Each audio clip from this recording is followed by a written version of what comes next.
Please subscribe to the channel to watch the latest videos. House Republicans embark on electing third Speaker nominee as Trump looms. House Republicans will regroup and again try to elect a Speaker of the House this week, a usually simple task that has proved nearly impossible in a divided and wounded Republican conference that has for 3 weeks been unable to choose a leader. 8 candidates from across the Republican ideological spectrum presented their pitch to their party Monday in another closed-door meeting, a rare event that has become commonplace in recent weeks. Republicans have been without a leader since they removed Kevin McCarthy, California, as Speaker earlier this month and then failed to coalesce around Majority Leader Steve Scalise, Law, and Representative Jim Jordan, Ohio, as their next nominees on the House floor. This week's deliberation, however, could have an additional complicating factor of unknown consequence: former President Donald Trump. Trump, who has been occupied with legal troubles and a presidential campaign, has largely allowed House Republicans to determine their own fate, saying on Monday that he's tried to stay out of it. And it's not clear the power of his endorsement, or lack thereof. Jordan, his preferred candidate, stepped down last week as the conference's Speaker designee, despite intense pressure from conservative supporters who flooded congressional offices with phone calls. But the threat of Trump's opposition remains. Behind the scenes, he personally directed his allies to hammer frontrunner candidate, Majority Whip Tom Emmer, Republican, Minnesota, according to 2 people familiar with the directive who, like others, spoke on the condition of anonymity to discuss private conversations. Emmer's sins, according to people close to Trump, include voting to certify the 2020 election and failing to endorse Trump, both privately and publicly. Emmer, 62, also has gained the reputation of being the last Republican in leadership to publicly defend Trump in various situations. Trump's opinion is, of course, not the only factor in the race. When Republicans eventually elect a Speaker, they will immediately be faced with navigating an upcoming government funding deadline and a $106 billion emergency aid package for Israel, Ukraine, and the southern border. The conference is set to vote behind closed doors via secret ballot for their preferred candidate Tuesday morning, and the lowest-ranking candidate will be eliminated in subsequent rounds until someone receives majority support. The Speaker-designate must then find the support of 217 Republicans, a majority of the House of Representatives, on the House floor, as no Democrat is expected to back the Republican Speaker candidate. Anyone who went home would have heard from their constituents that enough was enough. "We have to get back to governing," Representative Mark J. Molinaro, Republican, New York, said. He hails from a swing district and said he wanted a Speaker who would recognize that members like me and constituents like mine deserve a seat at the table. In addition to Emmer, Representatives Kevin Hern, Oklahoma, Pete Sessions, Texas, Austin Scott, GA, Byron Donalds, FLA, Jack Bergman, Michigan, Mike Johnson, LA, and Gary Palmer, ALA, are running for Speaker and pledging they can unite Republicans. Representative Dan Moiser, PA, dropped out of the race after Monday's forum, saying he was pleased to have input on some structural reforms to the Speaker's role. He pointedly noted that "my constituents are furious and they are blaming us for the dysfunction on the Hill." Overcoming divisions will be difficult in a deeply fractious conference, where factions have their preferred candidate, opposition research is being spread, and outside parties with grudges are involved. Republicans, dejected and pessimistic after failing for 3 weeks to elect a Speaker who would reopen the House, are privately predicting that none of the 8 candidates could get 217 votes by the end of the week. Emmer, aware of the challenge Trump could pose, especially if he decides to weigh in directly, spoke with the former president over the phone Saturday, in which they had a productive conversation, according to a person familiar with the call. But a person close with Trump played down the significance of the call, saying it was a polite conversation. End of story.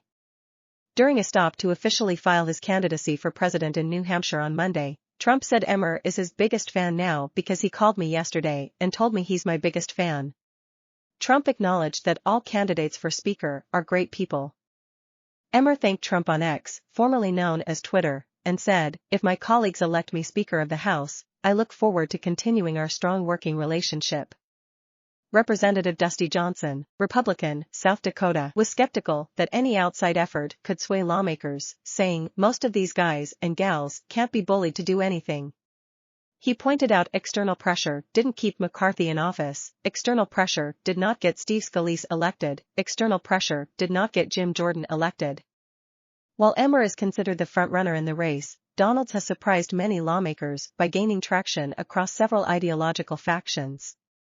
Serving in his second term, some fear Donalds, 44, is too green to be Speaker. But advocates say he has built relationships across the conference, with many citing his personality as a key factor in proving himself to pragmatic Republicans after trying to negotiate a deal to extend government funding last month.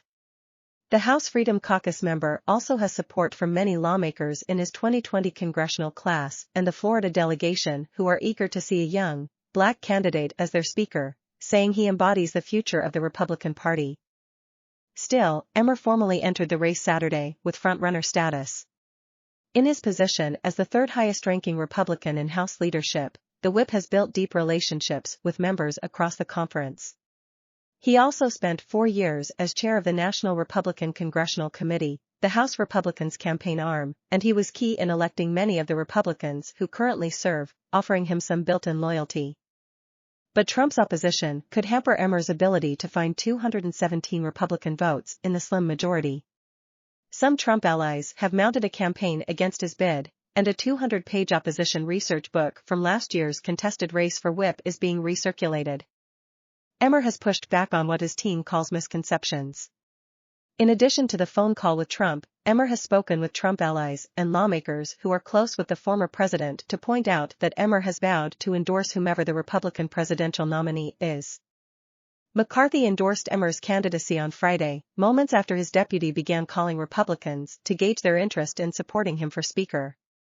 McCarthy thinks Emmer, who diligently worked to elect McCarthy as Speaker and has since become a key confidant, is best equipped to keep the majority given his years as NRCC chair, according to a person close to McCarthy. He sets himself, head and shoulders, above all those others who want to run, McCarthy said on NBC's Meet the Press on Sunday. Though Emmer has created strong relationships with Republicans he helped recruit and elect, he is somewhat surprisingly having to shore up support among moderate and centrist Republicans. Emmer, they say, had a role in helping to defeat a resolution that would have temporarily given expanded powers to Speaker pro tempore Patrick T. McHenry. They saw Emmer's role as self-serving, since implementation of the resolution would have prevented him from running for Speaker. As whip, Emmer has been the go-to member of the Republican leadership team for the far-right House Freedom Caucus and has built significant trust with them. He has close ties to Representative Andy Biggs, Republican, Arizona, who has been one of Emmer's biggest champions inside the group. But as Speaker, some members of the group and ideological conservatives want clarification on some of Emmer's policies, including his past vote in support of a short-term government funding bill and protecting same-sex marriage, before they are willing to back him. Emmer is one of 2 Speaker candidates, along with Scott, 53, who voted to certify the 2020 election. Each also voted for the debt ceiling deal made with President Biden and for the short-term government funding extension, both of which relied on Democratic votes to pass and cost McCarthy the Speaker's gavel. Emmer was responsible for whipping votes for both pieces of legislation, which makes some Republicans consider him an extension of McCarthy. There is no perfect Speaker, there is no perfect person, Representative Ralph Norman, Republican, South Carolina, said before Monday's forum. He said Emmer's vote to certify the election wasn't a deal-breaker and Republicans needed to look at the total package of a person. Everybody up here has got to sell themselves. Sessions, 68, another former NRCC chairman, said discontent over the handling of the debt limit and funding the government harmed all the leadership team. I think the whole leadership team's being held accountable for it, Sessions said. Representative Matt Gaetz, Republican, Florida, who instigated McCarthy's ouster, said earlier this month that he appreciated Emmer's leadership style because he is blunt and honest, unlike McCarthy who made several promises across the conference that he could not keep. But Gaetz publicly remained noncommittal Monday, saying he has encouraged all of our Speaker candidates to support President Trump, to reach out to him, and to seek his advice. The question of how to fund the government is expected to be top of mind for Republicans. Far-right lawmakers have taken to Jordan's proposal of passing a bill that would fund the government until April, while triggering a 1% cut for all domestic and defense discretionary spending. Some candidates are expected to back that plan. Donald's has endorsed a version of that, proposing it alongside 5 other Republican negotiators as part of a solution that would have averted a government shutdown last month. That proposal cut 1% across all government departments, but exempted the Veterans Affairs and Defense Departments. Donald's has gained support among some pragmatic Republicans because of his work trying to negotiate that government funding extension. Hearn, 61, said he will keep the House in session to pass appropriations bills, but he acknowledged that a short-term funding bill might be necessary. I think there's going to have to be some short-term, continuing resolution that has to be done in order to accomplish the goals, then we can get those appropriation bills done, Hearn said. It's a position that's not different from that of McCarthy, who lost his job over the short-term funding bill that averted a shutdown on September 30th. But the reality is that Republicans still need to pass 8 appropriations bills without Democratic support before the November deadline. Hearn, a former McDonald's franchise owner, sent a letter Monday touting his candidacy to every member of the conference with a McDonald's hamburger. The chair of the largest group of conservatives in the House, the Republican Study Committee, he said he will do better at building coalitions and support. He said he will split off $60 billion for Ukraine from the rest of the emergency aid package sought by President Biden, as opposition to Ukraine funding continues to grow in the Republican Party. Sessions described Russia as an existential threat against not only Ukraine but against the stability of Europe, but suggested that he wouldn't let his views override the conference. I'm not going to say whether I am or not going to be pushing the Ukraine funding, he said when asked how he would handle Biden's request for $106 billion for Israel, Ukraine, U.S. border security and countering China. I can tell you, I will press the Israeli funding. Marianne Levine contributed to this report. A previous version of this article misidentified Representative Steve Scalise, Republican, Louisiana, as Majority Whip. He is Majority Leader. The article has been updated. China's top diplomat to visit D.C. amid tensions over South China Sea, Israel. Officials in Washington hope that talks with Wang Yi could see Beijing use its influence to pressure Iran not to join the Israel-Hamas fight. Chinese Foreign Minister Wang Yi will visit Washington this week, the State Department said Monday, the highest-level visit by a Chinese official since tensions spiked early this year after a Chinese spy balloon floated across American airspace. The 3 days of meetings, starting Thursday, are the latest sign that Beijing is laying the groundwork for a possible visit by Chinese President Xi Jinping to a summit of Asia-Pacific leaders in San Francisco next month, which would be his first trip to the United States since 2017. It comes as the Biden administration seeks to use every lever it can to pressure Iran to hold back from the conflict between Israel and Hamas, including by encouraging Beijing, a major partner of Tehran, to use its influence. Wang will meet with Secretary of State Antony Blinken, who visited Beijing in June as the first of a series of trips to China by cabinet secretaries this summer. He also plans to meet with National Security Advisor Jake Sullivan, following 2 days of talks in Malta in mid-September. A senior administration official declined to comment about whether Wang will also have an audience with President Biden, although that would be typical, especially after Blinken met Xi in China during his visit. The two sides have been trying to manage tensions after a process of re-engagement began this summer, although there have been sharp detours, including when Biden called Xi a dictator shortly after the Secretary of State returned from China. Beijing has sided with Moscow in its war against Ukraine, although it has held back from unleashing the full might of its military industry in support of the Kremlin. China is also making major investments in its military, according to a Pentagon report released last week, including a doubling of its operational nuclear warheads by the end of the decade. The report noted a deterioration of military communications between Beijing and Washington, despite a spate of close calls between U.S. and Chinese military aircraft over the South China Sea. Just this weekend, a Chinese Coast Guard ship collided with a Philippine resupply ship near the Second Thomas Shoal in the South China Sea, where Beijing's territorial claims have led to clashes with neighbors and Washington. We are in competition with China. We seek to manage that competition responsibly, a senior administration official said, speaking to reporters on the condition of anonymity to speak candidly. U.S. officials say they have few illusions about Chinese behavior. She rolled out the red carpet for Russian President Vladimir Putin in Beijing last week, and the senior administration official called the Chinese Coast Guard behavior destabilizing and dangerous and irresponsible. Despite the rivalry with the United States, China's economic and political influence is still crucial as Washington seeks to influence events elsewhere in the world. Blinken called Wang earlier this month as he crisscrossed the Middle East, seeking to get China to weigh in with the Iranians to hold them back from entering the conflict in Israel and Gaza. Hezbollah, the Lebanese political and militant group that is backed by Iran, has been lobbing rockets into Israel, and senior U.S. officials are deeply concerned about the prospect of a two-front war if Tehran decides to up the pressure. China, with its significant economic ties in the Middle East, has become an increasingly important diplomatic actor in the region, brokering the recent détente between Saudi Arabia and Iran. U.S. officials said they hope Beijing can use that muscle again in the service of preventing a regional war, which they fear could be triggered by a potential Israeli ground invasion into densely populated Gaza and the significant civilian casualties that would likely result. John Hudson contributed to this report. I'm reading my column about how atheists can help save America. I like to say that my kids made me an atheist, but really what they did was make me honest.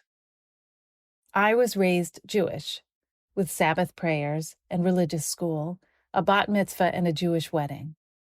But I don't remember ever truly believing that God was out there listening to me sing songs of praise.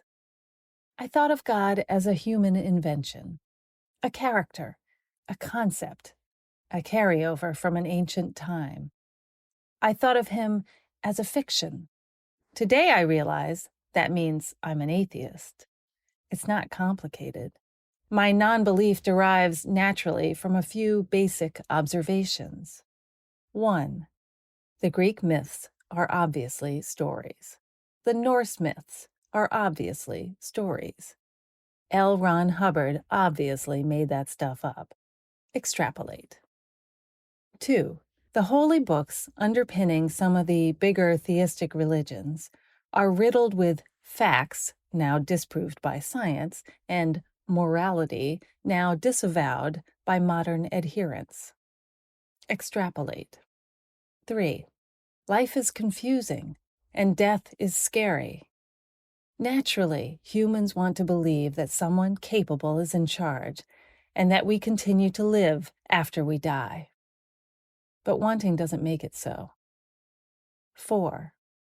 Child rape, war, etc. And yet when I was younger, I would never have called myself an atheist, not on a survey, not to my family, not even to myself. Being an atheist, at least according to popular culture, seems to require so much work. You have to complain to the school board about the Pledge of Allegiance, stamp over "In God We Trust" on all your paper money, and convince grandma not to go to church. You have to be PhD from Oxford smart, irritated by Christmas, and shruggingly unmoved by Michelangelo's Pietà. That isn't me. But those are the stereotypes. And then there are the data. Studies have shown that many, many Americans don't trust atheists. They don't want to vote for atheists, and they don't want their children to marry atheists. Researchers have found that even atheists presume serial killers are more likely to be atheist than not.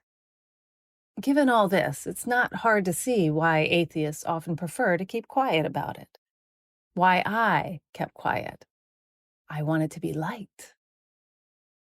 But when I had children, when it hit me that I was responsible for teaching my children everything, I wanted, above all, to tell them the truth. Their first atheist lesson was completely impromptu. Noah was 5, Jesse was 3, and we were sitting on the couch before bed reading from D'Aulaire's Book of Greek Myths, a holdover from my childhood bookshelf. One of the boys asked what a myth was, and I told them it was a story about how the world works. People used to believe that these gods were in charge of what happened on Earth, and these stories helped explain things they didn't understand, like winter or stars or thunder. See, I flipped ahead and found a picture. Zeus has a thunderbolt. They don't believe them anymore? No, I said. That's why they call it myth. When people still believe it, they call it religion.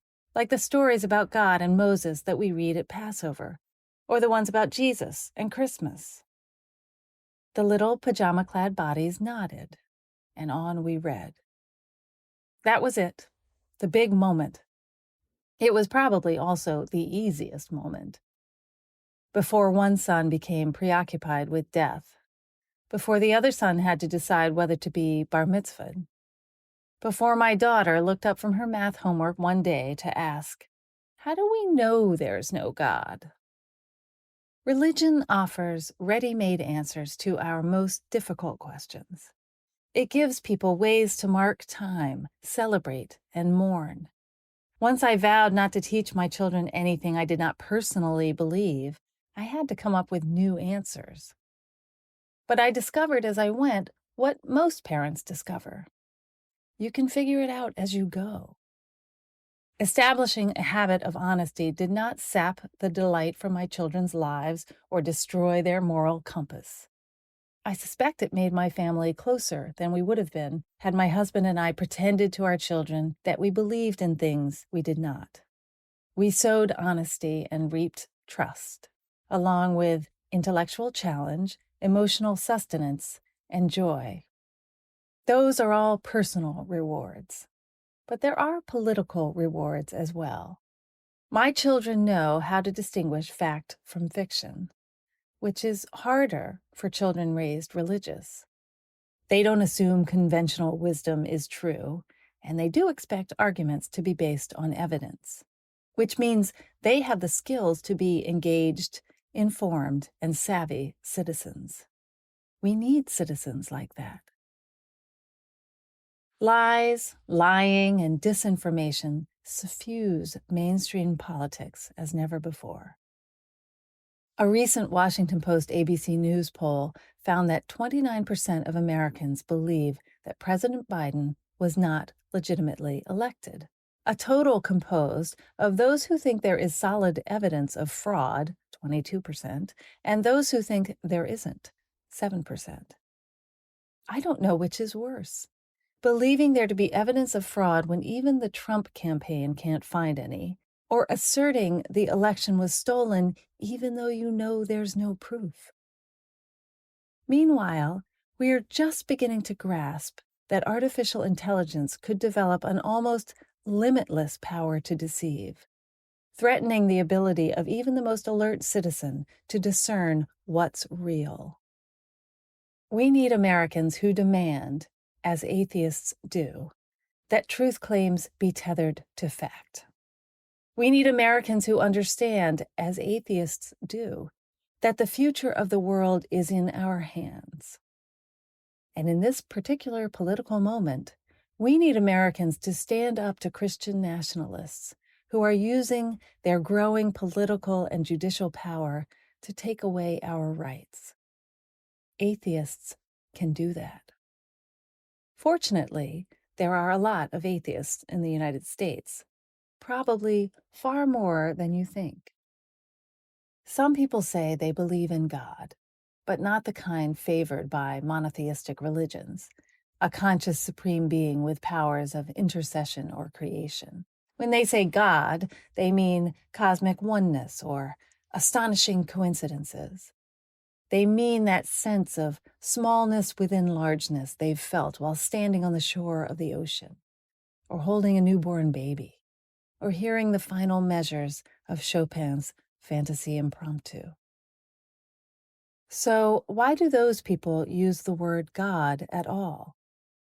The philosopher Daniel C. Dennett argues in Breaking the Spell that since we know we're supposed to believe in God, when we don't believe in a supernatural being, we give the name instead to things we do believe in, such as transcendent moments of human connection. Whatever the case, in 2022, Gallup found that 81% of Americans believe in God, the lowest percentage yet recorded. This year, when it gave respondents the option of saying they're not sure, it found that only 74% believe in God, 14% weren't sure, and 12% did not believe. Not believing in God. That's the very definition of atheism. But when people go around counting atheists, the number they come up with is far lower than that. The most recent number from Pew Research Center is 4%. What's with the gap? That's anti-atheist stigma and pro-belief bias at work. Everybody's keeping quiet because everybody wants to be liked. Some researchers, recognizing this problem, developed a workaround.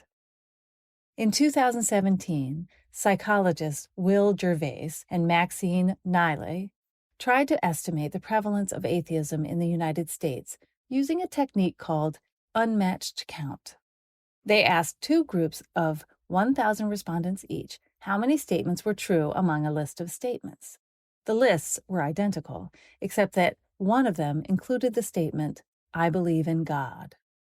By comparing the numbers, the researchers could then estimate the percentage of atheists without ever asking a direct question.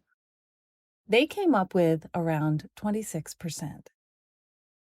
If that's true, or even close, there are more atheists in the United States than Catholics. Do you know what some of those atheists call themselves? Catholics and Protestants, Jews, Muslims, and Buddhists. General Social Survey data back this up. Among religious Americans, only 64% are certain about the existence of God. Hidden atheists can be found not just among the nones, N-O-N-E-S, as they're called, the religiously unaffiliated, but also in America's churches, mosques, and synagogues. If you added up all the nominal Christians, Jews, Muslims, Hindus, Buddhists, etc., those who are religious in name only, Harvard humanist chaplain Greg Epstein writes in Good Without God, you really might get the largest denomination in the world. Atheists are everywhere, and we are unusually disposed to getting stuff done. I used to say, when people asked me what atheists do believe, that it was simple. Atheists believe that God is a human invention. But now I think it's more than that. If you are an atheist, if you do not believe in a supreme being, you can be moral or not, mindful or not, clever or not, hopeful or not. Clearly, you can keep going to church. But by definition, you cannot believe that God is in charge. You must give up the notion of God's will, God's purpose, God's mysterious ways. In some ways, this makes life easier. You don't have to work out why God might cause or ignore suffering, what parts of this broken world are God's plan, or what work is His to do and what is yours. But you also don't get to leave things up to God. Atheists must accept that we are allowing women to die in childbirth, children to go hungry, men to buy guns that can slaughter dozens of people in minutes. Atheists believe people organize the world as it is now, and only people can make it better. No wonder we are the most politically active group in American politics today, according to political scientist Ryan Burge, interpreting data from the Cooperative Election Study. That's right. Atheists take more political action, donating to campaigns, protesting, attending meetings, working for politicians, than any other, quote, religious group. And we vote.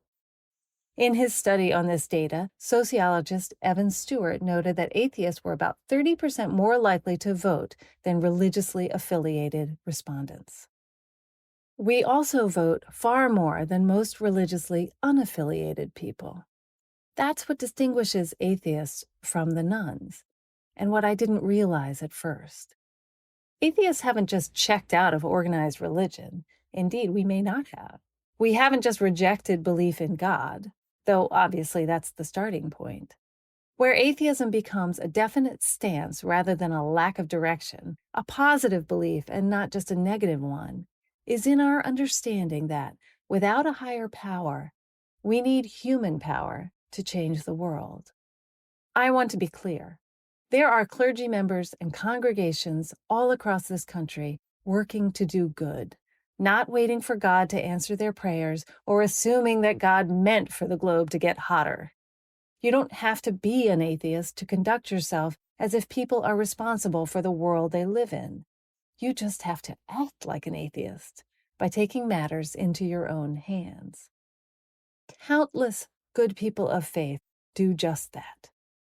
But one thing they can't do, as well as atheists, is push back against the outsized cultural and political power of religion itself. That power is crushing some of our most vulnerable citizens. And I don't mean my fellow atheists.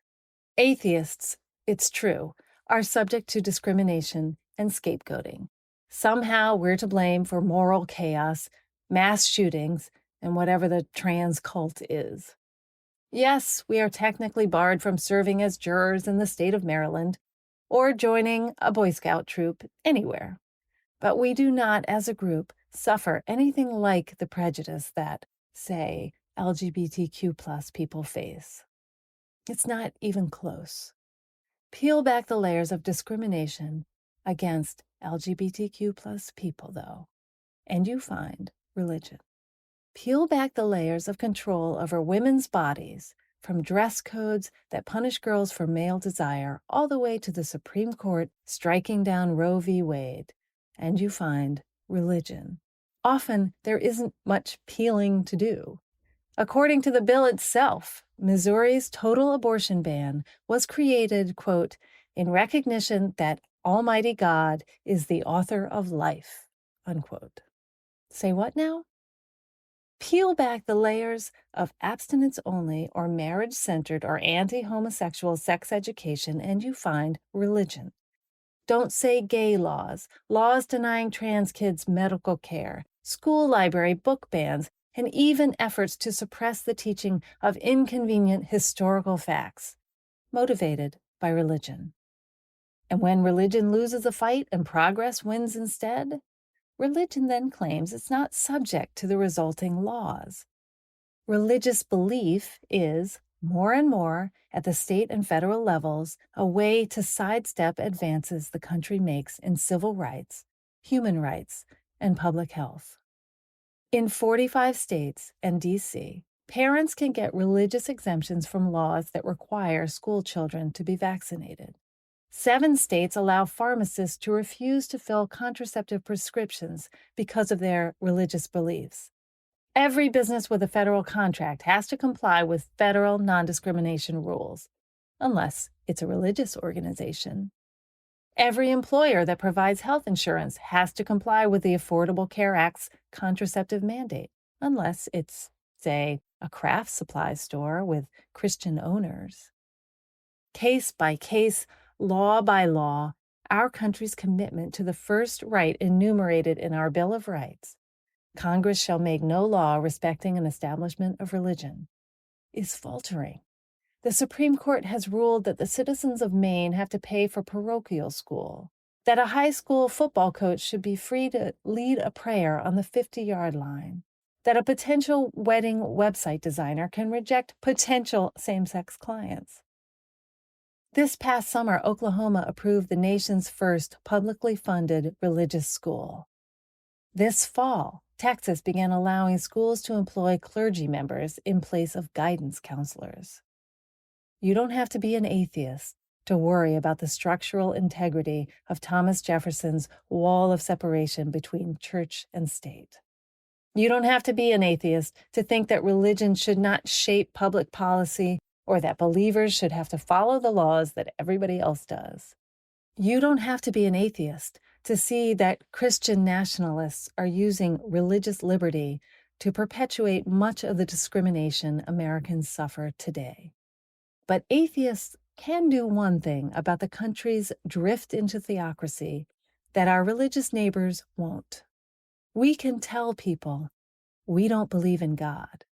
The more people who do that, the more we normalize atheism in America, the easier it will be for both politicians and the general public to usher religion back out of our laws. Okay, but should you say you're an atheist, even if you believe in God as the power of nature or something like that? Yes.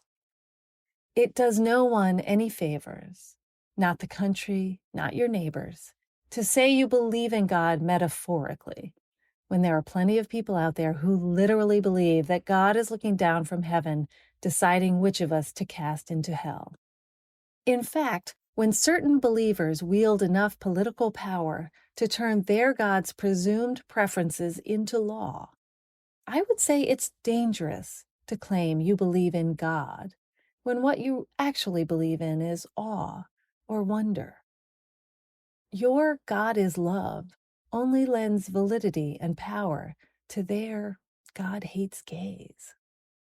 So ask yourself, do I think a supernatural being is in charge of the universe? If you answer no, you're an atheist. That's it, you're done. But if you go further, you'll be doing something good for your country. When I started raising my kids as atheists, I wasn't particularly honest with the rest of the world. I wasn't everybody's mom, right? Plus, I had to get along with other people.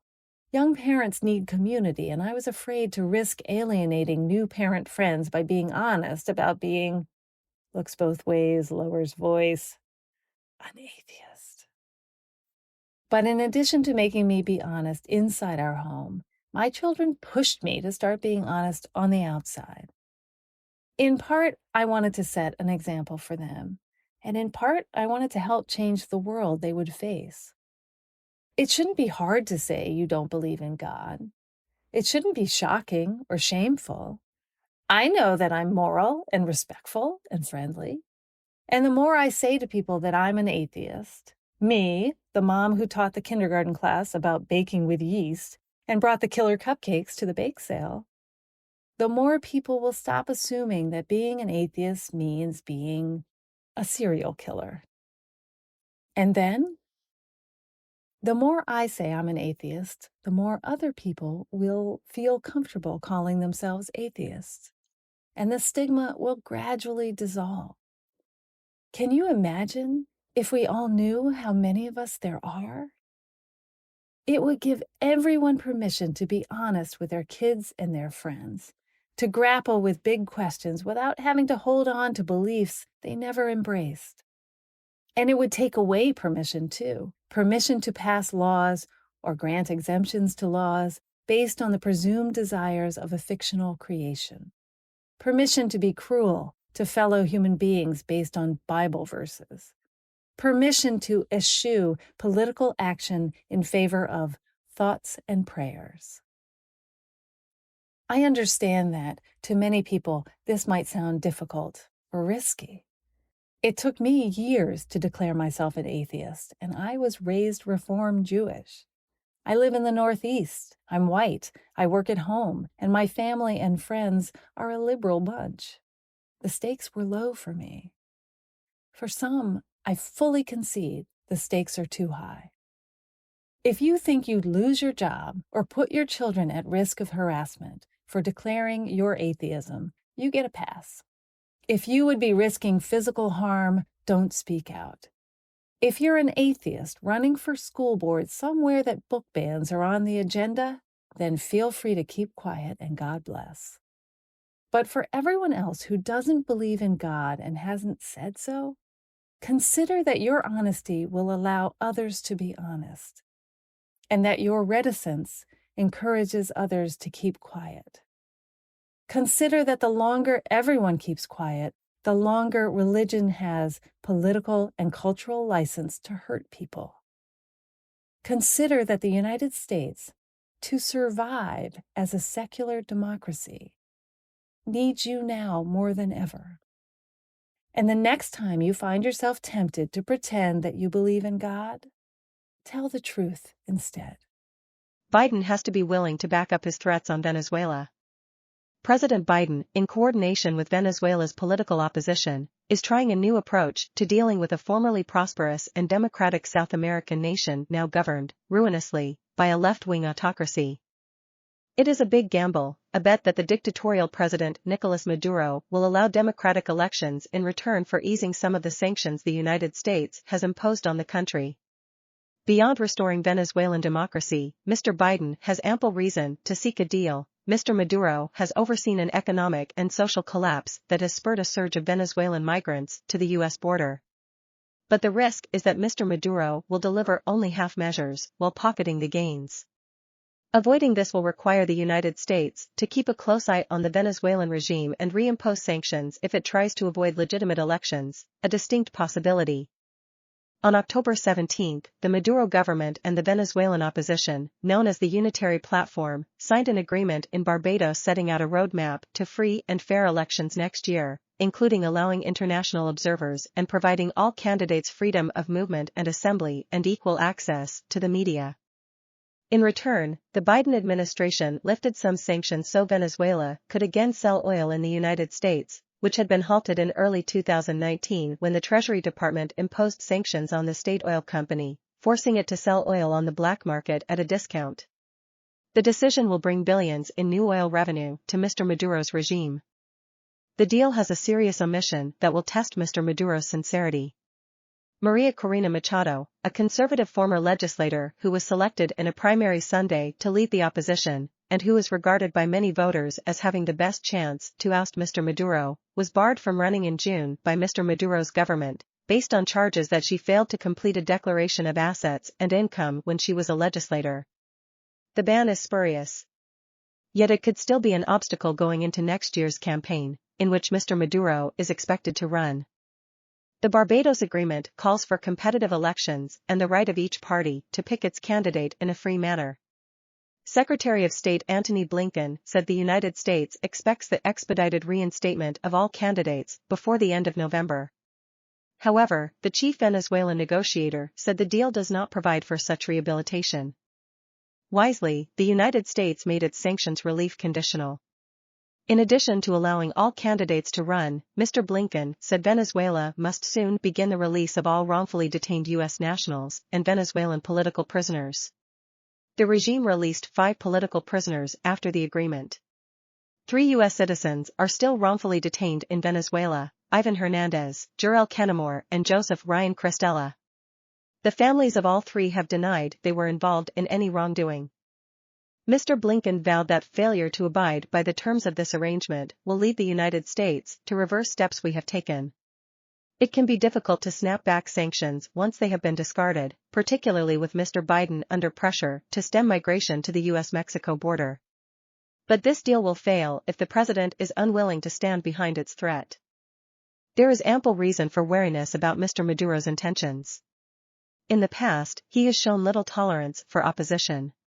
A United Nations report last year concluded that, to repress dissent, the Maduro security services have routinely subjected detainees to beatings, rape, electric shocks, mutilation, asphyxiation, and other types of torture. The orders for the abuse came from Mr. Maduro and his high-level circle, the report found. Mr. Maduro also oversaw a string of elections that were neither free nor fair and has led Venezuela to economic ruin, as well as the exodus of 7.7 million people, one of the world's largest mass displacements. In September, Venezuelans became the largest single nationality arrested for illegally crossing the U.S. border. Whether Mr. Maduro now makes way for a truly competitive political process, or just collects oil revenue and pays lip service to democracy, will depend first on Mr. Maduro, but, second, on whether the opposition, Venezuelan civil society, and the United States hold him to his commitments. Otherwise, the gamble will have made the situation even worse than before. Our democracy is menaced by 2 dragons. Here's how to slay them. Our democracy is menaced by 2 dragons, an out-of-balance electoral college and gerrymandering. How can we slay them? I've been going on for many moons about the need to grow the House of Representatives. But there are still 2 major arguments left for why this is so important. It turns out that growing the House is the way to address both the increasing illegitimacy of the Electoral College and the corrosion to our system caused by gerrymandered political districts. 2 dragons, 1 stone. How can we just leave it lying on the ground? First, the Electoral College. As a basic part of our federalist constitutional architecture, the Electoral College was created to give some protection to smaller states, so they wouldn't simply be drowned out by larger ones in the selection of the president. Its structure is derived, of course, from Congress, which was shaped by the same dynamic. The number of electors, currently 538, equals the number of senators and House members, plus 3 electors for the District of Columbia. Through this blended approach to representation, each category of state, large and small, had some comfort that they would have protection against the uncertainty of outcomes flowing from the democratic process. Those hedges allowed them to embrace an uncertain process, aka democracy, over guaranteed outcomes in their favor. But things went awry in 1929. After we capped the House then, the national population of course kept growing, while the numbers of representatives did not, and so neither did the number of electors. Slowly, what had been a modest weighting in favor of less populous parts of the country has become an ever more robust one in their favor. This has increased the probability of outcomes where the Electoral College vote and the popular vote will be at odds. This problem is just going to get worse and worse, as long as the House fails to grow with the population. Many recognize this problem. And many say, well, why don't we just end the Electoral College and go with the popular vote? I am not among those who think that would be wise. Massachusetts, where I live, is a small state. It is likely to get smaller still, relative to the rest of the country. I think it's good that small states get a smidgen of additional protection, but I think it should just be a smidgen, not the hefty dollop that has developed over time. A popular vote system wouldn't strike the right balance either. We all think of ourselves as Americans, and that's good, but the founders' federalist vision of our now continent-spanning country was prescient. Think of the yawning red-blue divide we speak about so often. We continue to be a union of states and not a single, undifferentiated people. Our states have different cultures. Our different jurisdictions produce quite different ecosystems for life. If we're going to hold this thing together, we have to be honest about the continuing importance of states to our structure. This means the Electoral College, weird as it is, remains necessary as a form of glue, keeping our federal system intact. What is true, though, is that the imbalance that has emerged by virtue of the capping of the House is a serious problem and requires correction. Fortunately, the correction is simple. A larger House of Representatives will reduce the advantage of small states to an appropriate level. Once again, the logic of our dysfunction points to the same key solution: let's grow the House. The gerrymander killer. The problem of gerrymandering is harder than the issue of the Electoral College. But we can slay this dragon with the same kind of stone, if we're willing to pick up a bigger one. To reduce the corrosive effect that aggressive gerrymandering of district lines has on our system, we could grow the House still more ambitiously. In earlier columns, I argued that a good target for the House would be 585 members, the number proposed in a bill put forward by Representative Earl Blumenauer, Democrat, Oregon. This number would achieve what I called deferred maintenance. Essentially, it would restore the members that states have had to give up so that representatives could be spread around to growing parts of the country under the fixed cap of 435. Solving gerrymandering would require a larger number, 1,305 specifically. Before I dig into the details, let me note the good news: our capital could accommodate even this number with some redesign of the interior space. As a matter of the architecture of our democracy, a solution to gerrymandering is available to us. Why is 1,305 the magic number? You'll notice that it is exactly 3 times 435. At 1,305, we could simply take all the districts we currently have and let them elect 3 representatives instead of 1. That alone won't kill the gerrymandering dragon, however. The solution comes in deciding how we would elect those 3 members. Nothing improves if we run an election in a 3-member district as if it's 3 separate elections, and the majority in the district effectively gets 3 people to represent it. That wouldn't change anything. It certainly wouldn't disincentivize gerrymandering. Instead, we need to elect those 3 members in a single election using ranked choice ballots, which allow voters to record their first, second, and third choices. With ranked choice voting, nobody's vote can be counted for more than 1 candidate, so you can't have majorities piling multiple votes on 3 candidates from their party or ethnic group and blocking everyone else. To avoid having the 3rd seat go to real outlier constituencies, it's necessary to set the win threshold at 25%, and to require every candidate to get over that level by factoring in second and third place rankings. Let's imagine how this would tend to play out. In such a system, sizable minority constituencies within a district will generally be able to elect at least one representative, regardless of whether those minority constituencies are partisan minorities or racial, ethnic, or cultural minorities. In other words, districts that we currently think of as all red or all blue would probably end up represented by 2 members of Congress from one party and a third from the other. When districts have 3 seats, drawing lines to avoid this outcome is nearly impossible. Gerrymandering will cease to be worth the effort. At 5 seats, it would become mathematically impossible, but then we would need a new Capitol building or accept a virtual Congress. More important, this result would helpfully change the dynamics of accountability. For starters, those 3 members, 2 from one party and 1 from another, would need to figure out how to work together on behalf of their shared district. And when the 2 major parties caucus in Congress, every geographical region of the country would be represented. Now, when Republicans caucus, there is no one from Massachusetts or Hawaii there.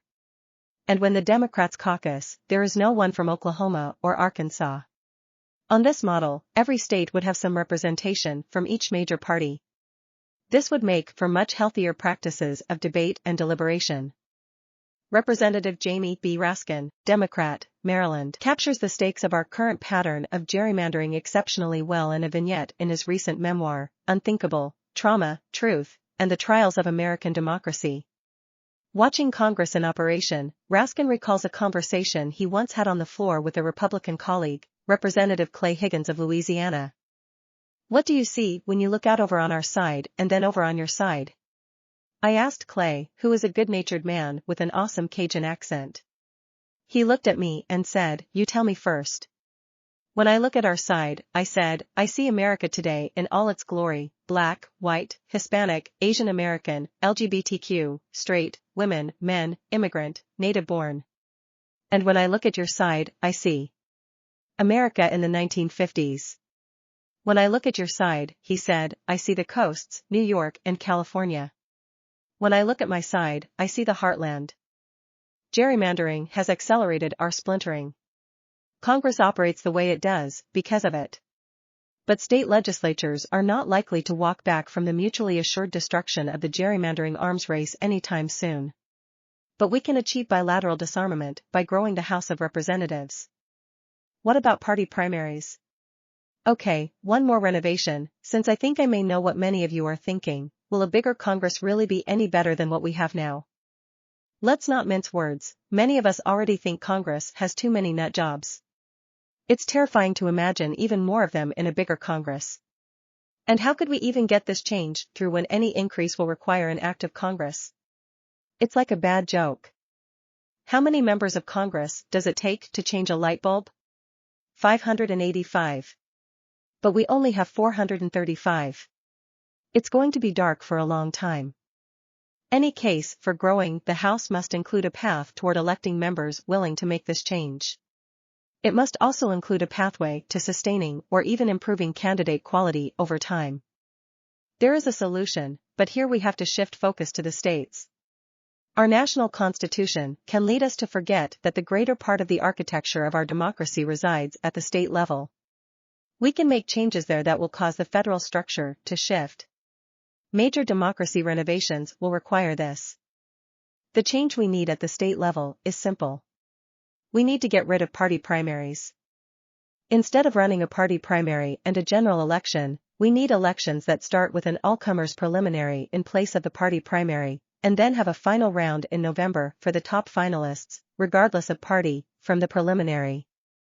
In this case, we don't even have to ask whether this change can be accomplished, because it already has, in Louisiana, California, Washington, Alaska, and Nevada, though in slightly different forms. Louisiana, California, and Washington move 2 on from their preliminary to the final election. Alaska moves on 4. Nevada has recently voted in a mechanism to move 5 finalists forward. Both Alaska and Nevada chose an instant runoff for the final round, a version of ranked choice voting. Alaska is the most recent state to implement this method.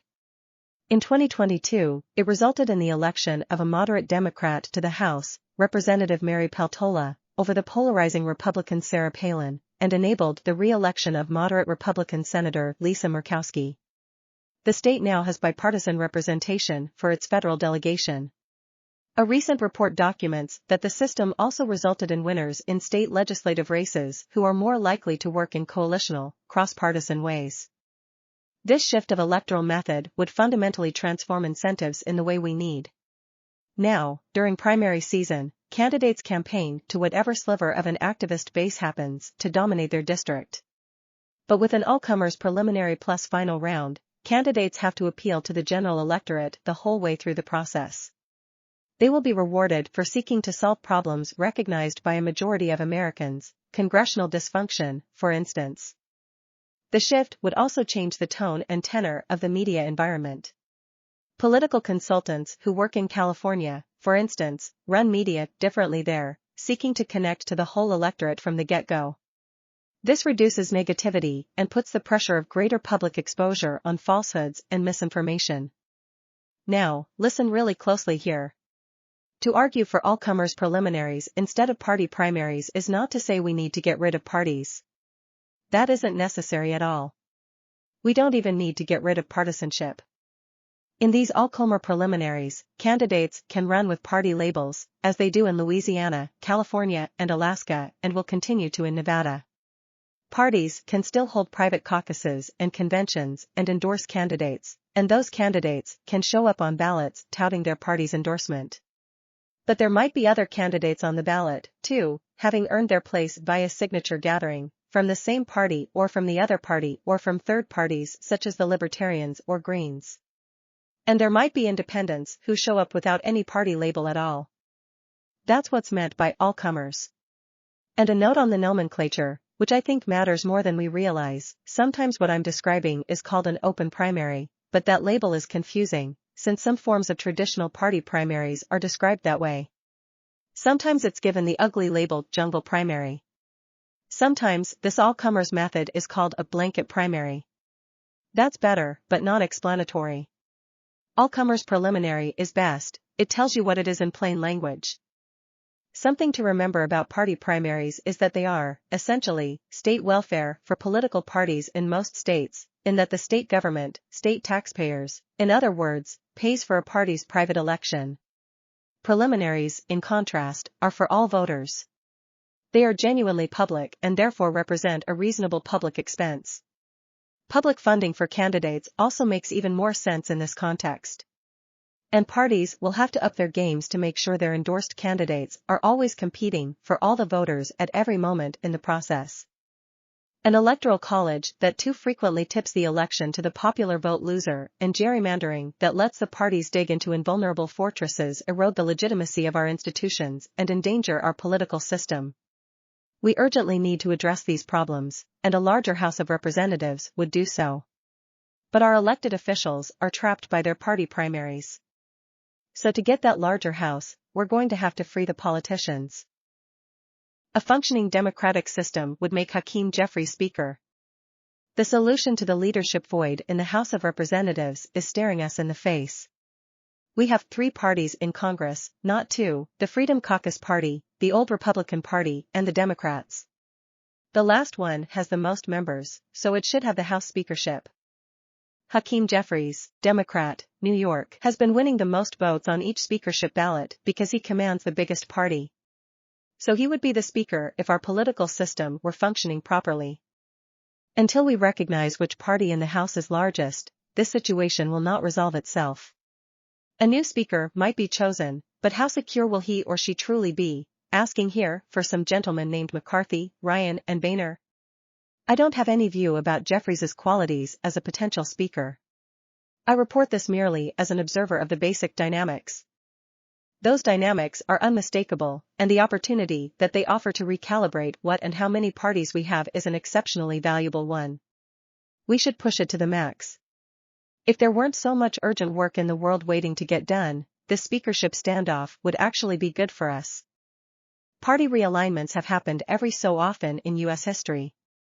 Early on, they typically involved one party splitting. In the late 1820s, the Democratic Republicans became, respectively, the Democratic Party and the National Republicans. The latter then evolved into the Whig Party. Then, in the early 1850s, the Whigs split into the Know-Nothings and the Republicans. President Abraham Lincoln's Republicans defeated and absorbed the Know-Nothings, and with victory in the Civil War gave us the modern party system of Democrats and Republicans. In the 20th century, the two parties haven't gone in much for splitting, but they have changed dramatically over time, by swapping constituencies. For instance, white Southerners were once mainly Democrats, now they are foundational to the Republican Party. But perhaps now we are watching a party split again.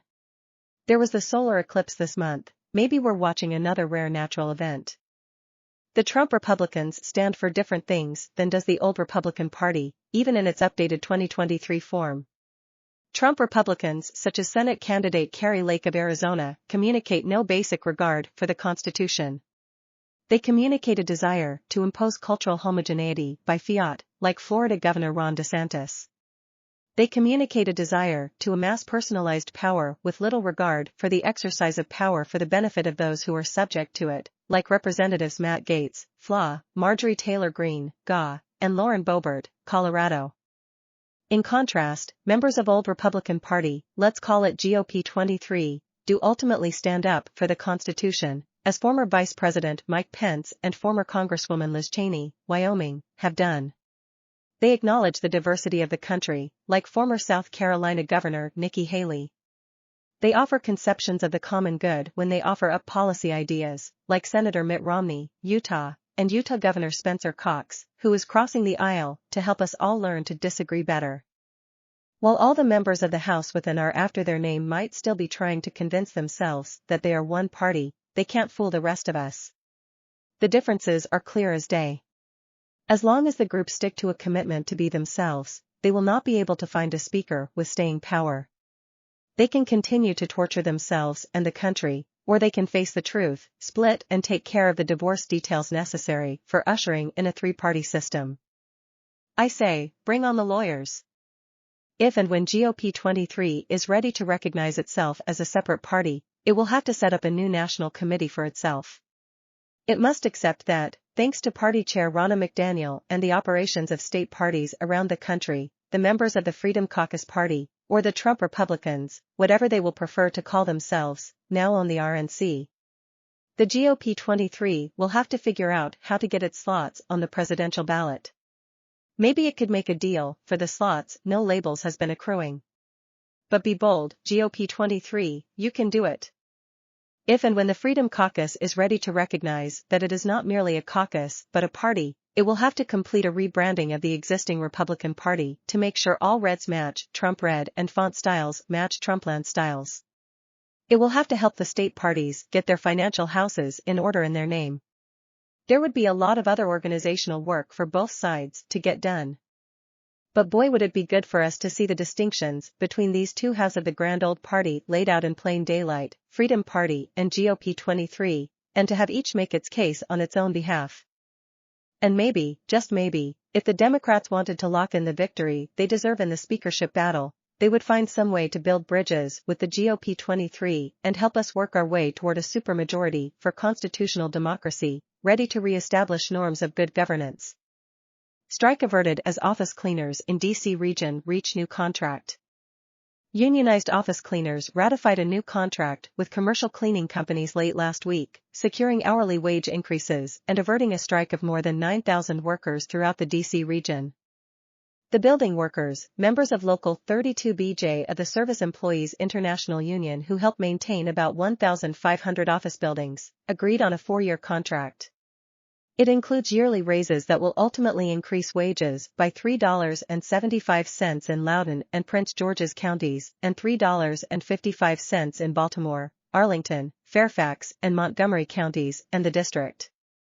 This will result in hourly wages ranging from $16.25 to $22.15, amounting to a 19 to 30% increase, according to Julie Carrant, an SEIU spokeswoman. These raises will help workers, an overwhelming majority of whom are immigrants from Central and South America and most of whom are women, be able to more easily afford basics such as rent and groceries, Carrant said. Peter Shadalovics, chief negotiator for the Washington Service Contractors Association, said agreeing on these raises was a way to show employees that they are appreciated while letting employers stay competitive with other industries, such as retail and fast food. We value our employees. We value what they did during COVID. We want to limit turnover. And so there was a great benefit to us to be able to provide the higher wages, Shadalovics said. In the long run, we hope it allows us to be able to go out and recruit workers. For Tomasa Amaya, 37, of Annandale, Virginia, the new contract means more time with her 3 daughters and granddaughter. Amaya works as a day porter at a medical center in Falls Church, Virginia. But as a single mom and the sole provider for her family, she had to pick up extra shifts, working up to 16-hour days to earn enough money on her $15.80 hourly wage. Now that her hourly pay will eventually be close to $20, she said, she can stick to one 8-hour shift. Amaya, who was on the bargaining committee, said she wanted a better contract that reflected the hard work she did during the height of the pandemic. There were times when she slept in her car, she said, fearful that she was exposed to the coronavirus at work and would infect her children. It is what made me fight for a better contract, because we were told we were indispensable, said Amaya, who is from El Salvador. It was time to fight for this contract that reflects that we do an important job. The building workers began bargaining with the Washington Service Contractors Association, which represents the area's major commercial cleaning companies, on June 22. They reached a tentative agreement days before the existing contract lapsed, and the final ratification votes were held Saturday, Carent said. Ahead of the agreement, hundreds of workers marched through downtown D.C. streets during the evening rush earlier this month to threaten a strike if they did not receive higher wages. They argued that these increases were needed to keep up with record levels of inflation and to reflect the sacrifices they made to work throughout the height of the pandemic.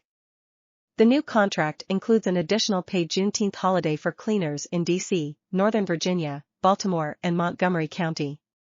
Those in Loudoun and Prince George's counties will receive paid holidays for 4th of July, Labor Day, and Martin Luther King Jr. Day. Obama urges Israel to minimize civilian casualties in war with Hamas. We should also be clear that how Israel prosecutes this fight against Hamas matters, the former president writes in an online post. Ahead of an expected ground invasion of the Gaza Strip by the Israeli military, former President Barack Obama spoke out about the deadly conflict in the Middle East on Monday, reiterating that Israel has the right to defend itself against violence like the terrorist attacks inflicted by militant group Hamas, while warning that any Israeli military strategy that ignores the human costs could ultimately backfire. Israeli troops are massing around the Gaza Strip in preparation for a ground invasion that could involve heavy urban combat in the densely populated territory. The invasion comes weeks after Hamas attackers crossed into southern Israel, killing at least 1,400 people and taking more than 200 hostages. In a more than 1,000-word statement posted on the online site Medium, Obama said that the dire humanitarian outcomes of cutting off food, water, and electricity in Gaza could further harden Palestinian attitudes for generations, erode global support for Israel, play into the hands of Israel's enemies, and undermine long-term efforts to achieve peace and stability in the region. Obama argued for the continued U.S. support of Israeli efforts to go after Hamas and backed Israel's right to exist. At the same time, he urged the Israeli military to conduct strategies that abide by international law, including those laws that seek to avoid, to every extent possible, the death or suffering of civilian populations. Even as we support Israel, we should also be clear that how Israel prosecutes this fight against Hamas matters, Obama wrote. Already, thousands of Palestinians have been killed in the bombing of Gaza, many of them children. He also waded into the seemingly out-of-reach goal of ultimately carving out a nation for the Palestinian people, calling for acknowledging that Palestinians have also lived in disputed territories for generations, while criticizing the Israeli settlers that are taking over Palestinian territory in the West Bank. That is the best and perhaps only way to achieve the lasting peace and security most Israeli and Palestinian families yearn for, he said. Some Palestinian leaders who've been willing to make concessions for a two-state solution, he added, have too often had little to show for their efforts. Obama nodded to the tendency in the Israeli-Palestinian conflict for Israeli hardliners to broadly accuse the Jewish state's critics of anti-Semitism.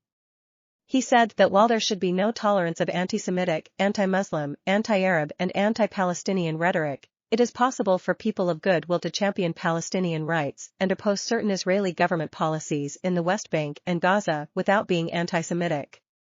Obama's statements echo positions he took during and before his administration, as he continued to back a two-state solution to the long-running conflict. From the early days of his presidency, Obama pressed a tough stance on Israeli settlements in the West Bank, demanding that Israel halt all settlement activity to build momentum for peace. As president, Obama tried to broker peace talks in 2013, but they collapsed soon after, and he has always had a frosty relationship with Israeli Prime Minister Benjamin Netanyahu. In his Medium post, Obama also backed the strategy that Biden and his top diplomatic and military advisors have begun using to balance U.S. support for Israel with concern about the well-being of Gaza civilians and the worst-case scenario of a wider Middle East conflict. As the Washington Post reported this week, Biden and his administration have begun reminding Netanyahu that democracies like Israel and the United States are stronger and more secure when we act according to the rule of law. Obama said it is understandable, in the wake of the deadly Hamas attack on Israel, that many Israelis have demanded that their government do whatever it takes to root out Hamas and make sure such attacks never happen again. But the former president noted that Hamas's military operations are deeply embedded within Gaza, and its leadership seems to intentionally hide among civilians, thereby endangering the very people they claim to represent. The former president said he found Israel's decision to allow relief trucks into Gaza, a move that was prompted, in part, by the Biden administration, an encouraging step, but said more needs to be done by the international community to accelerate the delivery of critical aid. On Saturday, aid trucks arrived in Gaza for the first time since the start of the war, entering through Egypt's Rafah border crossing. Supplies of food, drinking water and fuel are dwindling in the Gaza Strip, where more than 2 million people face relentless airstrikes and an Israeli siege. While Biden has stood steadfastly behind Israel since the October 7 attack by Hamas, the president's rhetoric has shifted in recent days as he has sought to draw a distinction between militants and Palestinian civilians. The former president ended his thoughts with links to news, analysis, and opinion articles that he said provide useful perspectives and background on the conflict. Abigail Hosloner and Glenn Kessler contributed reporting.